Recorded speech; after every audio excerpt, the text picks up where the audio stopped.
YouTube ಚಾನಲ್ಗೆ ಸ್ವಾಗತ. ಎಲ್ಲರಿಗೂ ನಮಸ್ಕಾರಗಳು. ನಾಡಪ್ರಭು ಕೆಂಪೇಗೌಡರ ಈ ಒಂದು ಪುಟ್ಟ ಪ್ರಬಂಧದ ವಿಡಿಯೋ ಇಷ್ಟವಾದಲ್ಲಿ ಪ್ಲೀಸ್ ಲೈಕ್ ಮಾಡಿ, ಸಬ್ಸ್ಕ್ರೈಬ್ ಮಾಡಿ.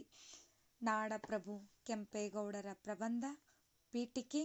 ಹಿರಿಯ ಕೆಂಪೇಗೌಡರು 1500ರಿಂದ 1569 ಅಥವಾ ಮೊದಲನೇ ಕೆಂಪೇಗೌಡರು ವಿಜಯನಗರ ಸಾಮ್ರಾಜ್ಯದ ಸಾಮಂತ ರಾಜವಾಗಿದ್ದ ಯಲಹಂಕ ನಾಡಿನ ಪಾಳೆಗಾರರಾಗಿದ್ದರು.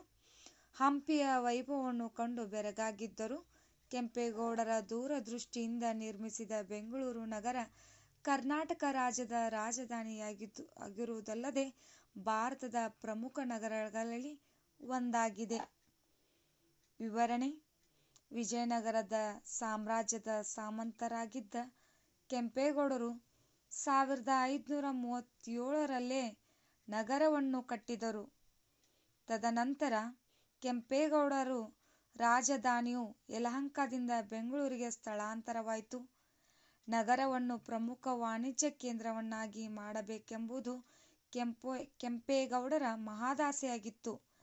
ಪ್ರಜೆಗಳ ಸುಖವೇ ರಾಜನ ಸುಖ, ಪ್ರಜೆಗಳ ಹಿತದಲ್ಲಿ ರಾಜ ತನ್ನ ಹಿತವನ್ನು ಕಾಣಬೇಕು ಎಂಬುದು ಇಲ್ಲಿ ಕೆಂಪೇಗೌಡರ ನಿಲುವಾಗಿತ್ತು ಅಂತ ಹೇಳಲಾಗ್ತದೆ.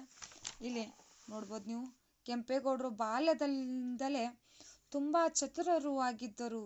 ಕೆಂಪೇಗೌಡರಿಗೆ ಕುದುರೆ ಸವಾರಿ, ಮಲ್ಲಕಾಳಗ, ರಾಜನೀತಿ ಮುಂತಾದ ವಿಷಯಗಳಲ್ಲಿ ಪರಿಣಿತಿ ನೀಡುತ್ತಾರೆ. ಕೆಂಪೇಗೌಡರು ಅಭಿವೃದ್ಧಿಪರ ನಾಯಕರಾಗಿದ್ದರು.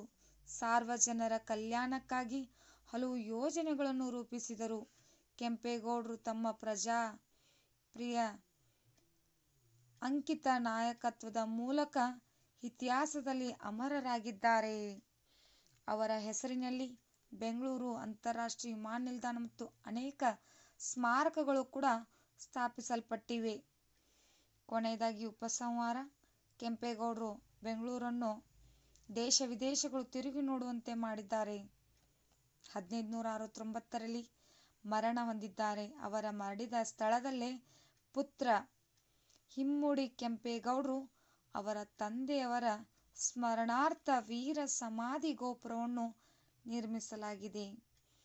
ಕೆಂಪೇಗೌಡರು ತೀರಿ ಹೋದ ನಂತರ ಅವರ ಮಗ ಕೆಂಪೇಗೌಡರು ಅವರ ತಂದೆಯವರ ಸ್ಮರಣಾರ್ಥ ವೀರ ಸಮಾಧಿಯನ್ನ ಗೋಪುರವನ್ನಾಗಿ ನಿರ್ಮಿಸಿದ್ದಾರೆ.